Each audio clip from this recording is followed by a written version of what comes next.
శ్రీనిధి. జై శ్రీరామ్ స్వామి.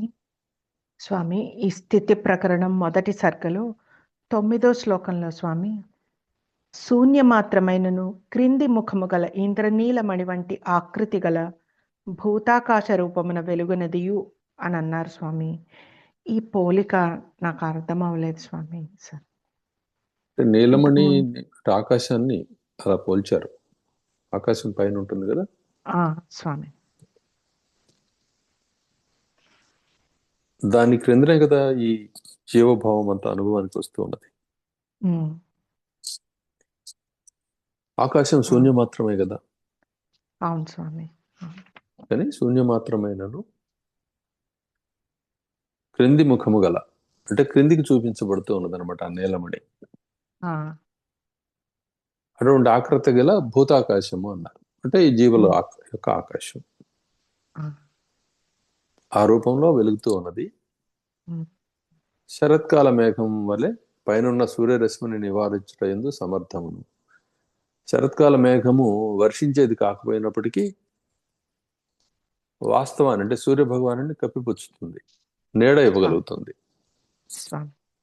అదేవిధంగా ఈ జగత్తు పరమాత్మకి ఎటువంటి హాని చేయలేనిదైనప్పటికీ పరమాత్మ యొక్క అస్తిత్వాన్ని అనస్తిత్వంగా ప్రకటించగలుగుతాం, చెప్పగలుగుతాం. ఈ విధంగా దాని గురించి విచారణ లేనందువల్ల, ఎందుకు ఇలా జరుగుతుందని విచారణ అందువల్ల ఈ జగదనుభూతియే నిరంతరాయంగా కలుగుతూ ఉన్నది. ఇది ఇక్కడ చెప్పింది. భూతాకాశమివాకార భాసురం శూన్యమాత్రకం శరదభ్రమివాగ్రస్థ మలమక్షయమక్షతం శ్లోకం అది. దానికి అర్థం అలా, అనువాదం అలా రాశారు స్పష్టంగా.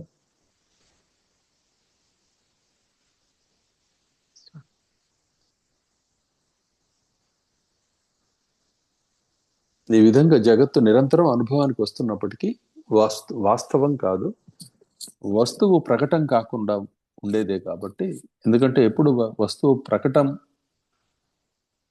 అవ్వడానికి ప్రయత్నించిందో, లేకపోతే ప్రకటన కావాలని కోరబడిందో, అప్పుడు ద్వైతం సిద్ధిస్తూ ఉంది. ఈ ద్వైతం నందు భూత స్థితి కలుగుతుంది, అంటే జీవస్థితి కలుగుతుంది, లేకపోతే అనుభూతి కలుగుతున్నది. ఈ మూడు ఒకటే సుమా, లేకపోతే అంటే వేరేని కాదు. ఈ అనుభూతి ఎందుకు జరుగుతున్నదే కార్యకారణత్వము, ఉపాదాన ఉపాధేయము, ఆ అనుభవము, దాని అందలి ఆసక్తి లేకపోతే నిశ్చయము, తత్స్పందన, తదనుగుణ స్పందన, తత్స్పందన యొక్క అనుభూతి యందు విశ్వాసం వలన పునఃస్పందన, ఉత్పత్తి, ఇవన్నీ కలుగుతూ ఉండటంతో ఈ బీజాంకుర న్యాయాలు, ఉపాదాన ఉపాధేయాలు, ఇటువంటివన్నీ కూడా దాని యందు అది తాను అర్థం చేసుకునే స్థితిలో ఇవన్నీ ప్రయోగించబడ్డాయి, దర్శించబడ్డాయి. వాస్తవానికి ఈ శ్లోకంలో చెప్పినట్లుగా అటువంటిదేమి ఉత్పన్నం కావడం లేదు, ఒక కారణత్వం అంటూ కూడా ఏమీ లేదు. చూసే సమయంలో మాత్రమే కారణత్వము, కార్యత్వము అనేవి చర్చించబడుతూ ఉన్నాయి. ఎప్పుడు చూడాలనే ఆసక్తి కలిగిందో, తన గురించి తాను చూసుకోవాలనే ఆలోచన కలిగిందో, అప్పుడు ఈ జీవభావం అనేది కలుగుతూ ఉన్నది అనమాట. ఇది విషయం. జీవభావం కలగడంతో అది అవిచారం వల్ల నిరంతరాయమైన జగదనుభవం కలుగుతూ ఉన్నది. ఇప్పుడు ఈ జగదనుభవంలోనే సత్తా సామాన్య స్థితి అనేది ఉన్నది. అది విచారణ వల్ల నిరూపితమవుతూ ఉన్నది. కానట్లయితే ఎక్కడికక్కడ అహం బుద్ధి అనేది మాత్రమే ఒకదానికొకటి ప్రకటితమవుతూ, వాటి మధ్య సంపర్కం అనేది సిద్ధిస్తూ, దేని యొక్క అస్తిత్వ కారణం చేత వీటన్నిటికీ అస్తిత్వం కలిగి ఉన్నదో ఆ విషయాన్ని గుర్తించకుండా పరస్పర స్పందన కూడుకున్న ఈ అనుభూతి అనే అనుభవాన్ని, జీవితం అనే అనుభూతిని పొందుతూ ఉందన్నమాట. దీని యందు తను తాను తెలుసుకోవడానికి విచారణ అనే ఈ స్పందన ద్వారా, ఓ ఇది నేననే దానికి అస్తిత్వమే లేదు ఈ ప్రత్యేకమైన నేనుకి, కేవలమైనది నేను అనుకోవడం వల్ల ప్రయోజనం లేదు అని నెమ్మళించడం జరుగుతుంది. ఇదే సాధన, ఇదే సేవ అవుతుంది కదా. ఇక్కడ స్వామి. దేవుడిగా కనపడేవాడు, దేవత, ఒక దేవతగా కనపడేవాడు, ఆ దేవతని కొలిచేవాడు, ఆ కొలుపు సర్వము కూడా ఈ జీవభావంలోనే ఉన్నాయి. కొలవబడుతున్నవాడు జీవుడుగానే కొలవబడుతున్నాడు. ఎందువల్లంటే సామాన్యమైన దీంట్లో, రాత్రి నిన్న శివరాత్రి నాడు చెప్పుకున్నాం కదా, సామాన్యమైన మనుషుల్లో, మానవుల యొక్క భావాలలో కొలుపు అంటే దానికి లక్ష్యంగా ఒక ఆకారం కావాలి. ఆకారం అంటే లక్షణయుతం అయి ఉంటుంది, పరిమితులు కలిగి ఉంటుంది. కానీ ఆకారం అనేది వాస్తవం కాదు. ఇది ఈ జీవానుభవంలో మాత్రమే ఇది ఉంటుంది. నిజానికి సాకారమై ఉన్నప్పుడు, సాకార అనుభవం కలుగుతున్నప్పుడు, సాకార అనుభవం లేనప్పుడు కూడా ఏది ఉన్నదో దాన్ని సత్తా సామాన్యం అని అంటాం. ఏ విధంగా అయితే శబ్దమునందంతటా నిశ్శబ్దం పరుచుకొని ఉంది, నిశ్శబ్దమునందే శబ్దము అలంకరింపబడుతూ ఉన్నది అని చెబుతూ ఉన్నామో, ఆ విధంగా దీన్నే గీతాచార్యుడు కృష్ణ భగవానుడు మత్తపరతరం నాణ్య కించిదస్తి ధనంజయ మై సర్వమిదం మై ప్రోతమిదం సర్వం సూత్రే మణిగణ ఏవ అని చెప్పి ఒక శ్లోకం చెప్పారు కదా.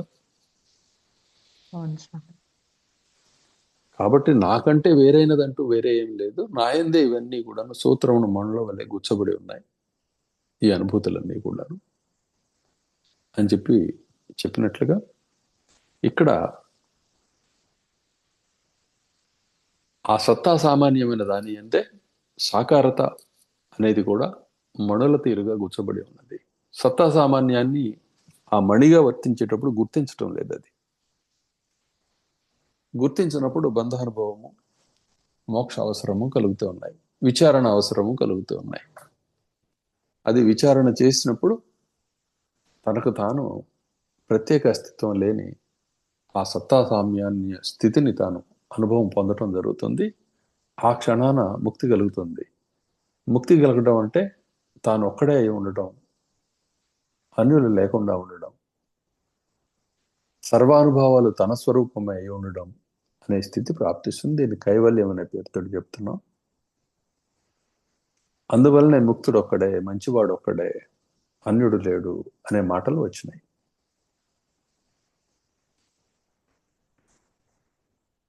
స్వామి. ఇది సంగతి. స్వామి. చెప్పబడింది పూర్తిగా. సాకారము ప్రకాశిస్తున్నట్లుగా ఉన్నది. ఈ ప్రకాశానికి తావునిచ్చినది, అలానే తత్స్వరూపమై ఉన్నది అయిన వాస్తవం మాత్రం ఈ ప్రకాశ కాలంలో దర్శించబడ్డంలా. ఒక తెల్లని కాగితం తీసుకొని ఆ గోడంతా అంటించేసి, లేకపోతే తెల్లని పెయింట్ దానికి ఆ గోడకంతా పూసిన తర్వాత ఏం కనిపిస్తుంది అంటే గోడ తెలుపు కనిపిస్తున్నాయి అని చెబుతాం. అంటే తెల్లని గోడ కనిపిస్తున్నది, ఇది గోడగా నిర్ణయించాం కాబట్టి.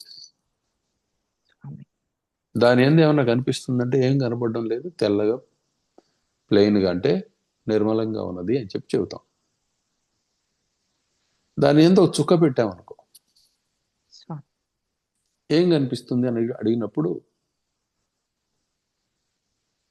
ఓ చుక్క కనిపిస్తుందని చెబుతారు. అక్కడ గోడని లేకపోతే ఆ వర్ణాన్ని, వెనుక ఉన్న దానికి ఆధారమై ఉన్న వర్ణాన్ని వెంటనే పోల్చి చెప్పలేరు. ఆ మధ్యలో ఉండే కనపడేది మాత్రమే ప్రధానంగా కనిపిస్తూ ఉంటుంది. చిన్న చుక్క అయినా సరే.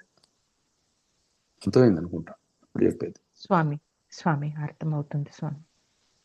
సో ఎప్పుడైతే నువ్వు చుక్క దానిని మాత్రమే చూస్తూ ఉన్నావో, లేకపోతే బంగారం నందు కటకాన్ని మాత్రమే చూస్తూ ఉన్నావు, ఆభరణాన్ని మాత్రమే, ఉమ్, అప్పుడు ఆ సమయంలో నీకు సువర్ణ బుద్ధి ఎలా అయితే నశించిపోయిందో, అదే విధంగా ఈ జీవితం అనే అనుభవం వైపుకు మాత్రమే చూస్తుండేవాడికి కేవలత్వము లేకపోతే సత్తా సామాన్యత అనేది అతని దృష్టి యందు విస్మరించబడుతుంది. ఆ కారణం చేత వాస్తవంగా సత్త కలిగి ఉన్నదే ఆ సత్తా సామాన్యం అని చెప్పబడే మహా చైతన్యము, లేకపోతే పరమాకాశం అని చెప్పి చెప్పబడే చిదాకాశం అని చెప్పబడే ఆ వస్తువే తప్ప, అద్వితీయమైన వస్తువే తప్ప, ఇది కలిగి మరలా కొంతకాలం ఉండి ఒక కాలాన్ని ప్రదర్శించి మాయమైపోయేది కాదు. కానీ వాస్తవం విస్మరించబడుతున్నది దీని దర్శన కాలంలో. విచారణతోటి ఇది ఎవరికైనా అర్థమవుతూ ఉన్నది. ఈ విచారణ దీపాన్ని, విచారణ అగ్నిని, జ్ఞానాగ్నిని ఈ దీపాలన్నిటికీ కూడాను అంటించవచ్చు, వాటికి ఇష్టమైనతో, వాటికి ఇష్టమైతే. మరలా ఇష్టం ఏమిటండి, ఇది జడం కదా దీపం అంటే పోలికలో, అంతేగాని ఉమ్, నిజానికి అది ఇదే కదా. కాబట్టి దాని ఇష్టం అనేది ఒకటి ఉంది. వెలిగి ఉండాలా, వెలగకుండా ఉండాలా అని. ఎప్పుడు వెలిగించుకోవాలనుకుందో, వెలగాలనుకుందో అప్పుడు అది అంటించుకుంటుంది ఈ జ్ఞానాగ్ని. స్వామి అర్థమవుతుందా? అందువల్లనే స్వామి. లైఫ్లెస్ అనేవి రెండు ఉండవు. ఉమ్, అది అనుభవంలో వెళ్ళిపోతూ ఉన్నది. ఇప్పుడు ఇది ఇంకా అది స్పందించడం లేదు కాబట్టి అనే భావనతోటి ఇది జీవ సంయుక్తమై ఉన్నది, జీవరహితమై ఉన్నది అని చెప్పి చెబుతాం. కానీ అవును స్వామి. ఈ సర్వము జీవ సహితమే, జీవ సంయుక్తమే. జీవితము, జీవించడము ఇత్యాది వ్యవహారాలు పారమాత్మికమైన అనుభూతియే తప్ప ప్రత్యేక అస్తిత్వం కలిగి లేవు. అది ఆ విషయాన్ని ఇక్కడ గుర్తించాలన్నమాట. అక్కడ కార్యకారణాలు అనేవి కలిసిపోతూ ఉన్నాయి. స్వామి ఇది విషయం. ఎంతసేపు చెప్పినా ఇదే. అయితే స్వామి. ఇక్కడ ఈ అనుభూతి ఇట్స్ ప్యూర్లీ మెకానికల్, అంటే స్వామి. శుద్ధ యాంత్రికత అనేది ఈ జీవితం నందు కనబడుతూ ఉన్నది. ఈ శుద్ధ యాంత్రికతయే ఈ జీవితానుభవాన్ని విశ్వసించి దీంట్లో ఏదో పొందాలని కోరుకునే సైంటిస్టులు అనేవాళ్ళకి ఆధారం. ఉమ్, అర్థమైంది కదా. స్వామి అర్థమవుతుంది స్వామి. వీళ్ళు సత్తా సామాన్యం, వీళ్ళు తత్స్వరూపులై ఉన్నారు కాబట్టి వారి యొక్క ఆ అన్వేషణకి అంత అనేది ఏమీ ఉండదు, వాళ్ళ ఆవిష్కారాలకి అంత అనేది ఏమీ ఉండదు. అందువల్ల శుద్ధ చైతన్యమే, కేవల చైతన్యమే జీవ చైతన్యంగా తను తాను అనుభూతి చెందుతున్నప్పుడు దాని యొక్క ఆవిష్కారాలకు అంతూ పొంతూ ఉండదు. అందువల్లనే ఇది అక్షయముగా ఉన్నది, నెగడుచున్నది అని చెప్పి చెప్తున్నారు. అర్థమవుతుంది అనుకుంటా. స్వామి అర్థం నువ్వు ఏ దృష్టితోటి ఈ జీవితాన్ని, నీ అస్తిత్వాన్ని దర్శిస్తూ ఉన్నావో దానికి అంతం అంటూ ఏమీ ఉండదు. అలా దర్శించుకుంటూ వెళ్తూ ఉంటావు. కాకపోతే నువ్వు ఎలా దర్శిస్తున్నావో ఆ అనుభవాలు కలుగుతుంటాయి కాబట్టి ఆ అనుభవమే జననము, మరణము, మధ్యలో బాల్య యవన వృద్ధాప్య అవస్థలు, వ్యాధులు, బాధలు, సుఖాలు, దుఃఖాలు, ఓ జ్ఞానము, అజ్ఞానము అనే పేరుతోటి నానా విధాలైన ఇవి, ఈ అనుభవాలన్నీ కలుగుతున్నాయి. వీటి యందు ఆ విశ్వాసం, వాస్తవం, విచారణ అనేది ఎప్పుడైతే కలగలేదో ఈ వాస్తవంగా అనిపిస్తే ఈ గందరగోళం అంతా నెలకొంటూ ఉంది అనమాట. అర్థమైంది కదా. స్వామి బాధపడింది స్వామి. కాబట్టి సముద్రంలో అలలు వచ్చినాయి. అలలు ఎంత ఈ ఉవ్వెత్తున ఎగసినా, లేకపోతే నెమ్మదిగా కనిపిస్తున్న అందంగా, ఉమ్, ఏం కనిపిస్తున్నా అక్కడ జలం తప్ప అన్యం ఇంత లేదు కదా. అవును స్వామి. కాబట్టి జలమే అయిన అల యందు తాను ఇతరమైన అల అనే బుద్ధి కలిగినప్పుడేమో అక్కడ సంఘర్షణ అనుభవానికి వస్తుంది. జలబుద్ధి కలిగినప్పుడేమో జలం జలంగానే ఉంటుంది. కాబట్టి అలా ఎగసిన సమయంలో సంఘర్షణ, ఒకదానితో ఒకటి ఘర్షణ పడుతున్న సమయంలో కూడా శాంతికి ఢోకా ఉండదు. ఉమ్, అర్థమైంది. శాంతిగా యుద్ధం చేయటం అంటే అదే. శాంతిగా నవ్వుకోవటం, శాంతిగా గొడవ పడటం, శాంతిగా జీవితాన్ని దర్శించటం, అనుభవించటం అంటే అర్థం అదే. శాంతిగా జీవితాన్ని ఎట్లా అనుభవిస్తావయ్యా నువ్వు నానా స్పందనలు కలుగుతూ ఉంటే అంటే జలబుద్ధి, తరంగ బుద్ధి, బలబుద్ధి. ఈ రెండు బుద్ధులలో ఏ బుద్ధిని ఆశ్రయించాలంటే తరంగ బుద్ధిని ఆశ్రయిస్తేనేమో దాంట్లో మమైక్యత అనే అనుభవం కలుగుతుంది. దేంట్లో? తరంగత్వమునందు, తరంగమునందు. జలబుద్ధిని ఆశ్రయించినప్పుడేమో సర్వైకత్వము, శాంతి అనుభవానికి వస్తాయి. ఈ రెంటిలో కూడా మరలా తరంగ బుద్ధి ఎందుకు కూడా మరొక ఆలోచన లేని విశ్వాసము, నిశ్చయము కలిగినప్పుడు అక్కడ కూడాను సుఖము, శాంతి అనుభవానికి వస్తాయి. కానీ అవి కాల నిబద్ధాలు. అదే జీవితంలో నేను సెటిల్ అయ్యాను, ఇప్పుడు పర్వాలేదండి, బాగున్నాము, అమ్మాయ ఈ గొడవ తీరిపోయింది, ఇప్పుడు సుఖంగా ఉంది అనే ఈ మాటలన్నీ తత్స్వరూపాలే. ఇవన్నీ అనుభవంలో ఉన్నవే కదా మనకి. అవును స్వామి. ఇది సంగతి. కాబట్టి ఈ స్థితి ప్రకరణం ఎలా ఆవిష్కారం అవుతూ ఉన్నదంటే అత్యుత్తమమైన ఈ ప్రకరణం సర్వాన్ని నిషేధిస్తూ సర్వాన్ని స్థాపిస్తూ ఉన్నది. సర్వాన్ని నిషేధిస్తూ సర్వానుభవాన్ని స్థాపిస్తూ చూపిస్తూ ఉన్నది, మనకి దర్శనం చేయించుతూ ఉన్నది. సర్వాన్ని ఎలా నిషేధిస్తూ ఉన్నదంటే జలబుద్ధితోటి, లేకపోతే సువర్ణ బుద్ధితోటి. అంటే మూల వస్తు విషయం ఏదైతే ఉందో ఆ వస్తు బుద్ధితోటి సర్వాన్ని నిషేధిస్తూ ఉన్నది. కానీ సర్వ ఏకత్వాన్ని కూడా ఆ బుద్ధితోటే ప్రకటిస్తూ మరలా ప్రత్యేక బుద్ధి కలిగినప్పుడు, ప్రత్యేక అస్తిత్వ బుద్ధి కలిగినప్పుడు అక్కడ ఏకాగ్రతతో ఉన్నప్పుడేమో శాంతిని, రెండో ఆలోచన లేని ఒక పనిలో ఉన్నాడు, వాడికి ఆ పని ఇష్టమైంది, ఆ పనిలోనే మునిగిపోయి ఉన్నవాడిని ఎలా ఉన్నామంటే బాగుందండి, హాయిగా ఉన్నాను, నా పని నేను చేసుకుంటున్నాను అంటాడు. వాడికి ఇంకో కోరిక లేదు. ఇంకో కోరిక కలిగినప్పుడు మాత్రం అలజడి కలిగింది.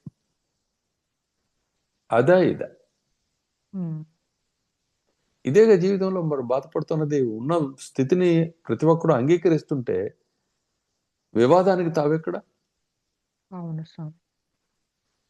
ఇదనమాట. ఇదంతా కూడా ఇది అంత విచారణ ఉన్నది ఇందులో. విచారణ చేయకుండా విషయం అర్థం కాదు, విచారణ చేస్తే నష్టం లేదు. ఆలోచన చేస్తే ఏదో కొంపలు మునుగుతాయి అనే ఆలోచన కనిపిస్తూ ఉంటుంది కదా మరి అగ్నుల్లో. ఇక్కడ అగ్నుడు ఎవడు, తెలిసిన వాడెవడు అంటే రెండు అదే. ఇప్పుడు అమ్మవారి నామాల్లో మీరు చదువుతారు కదా,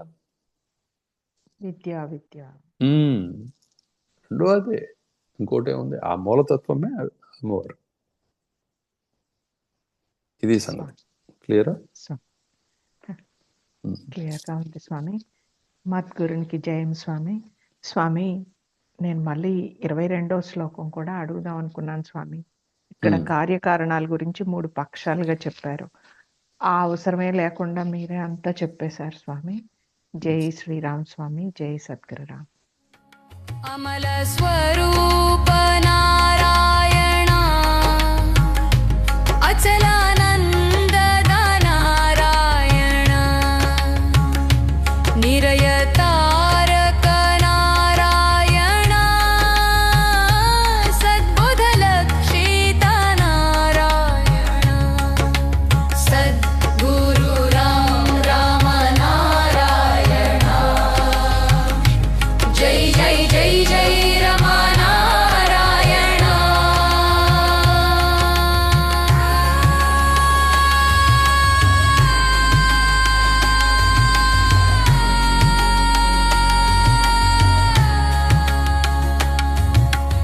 ఆనందం ఆనందం ఆనందం గురుతత్వం.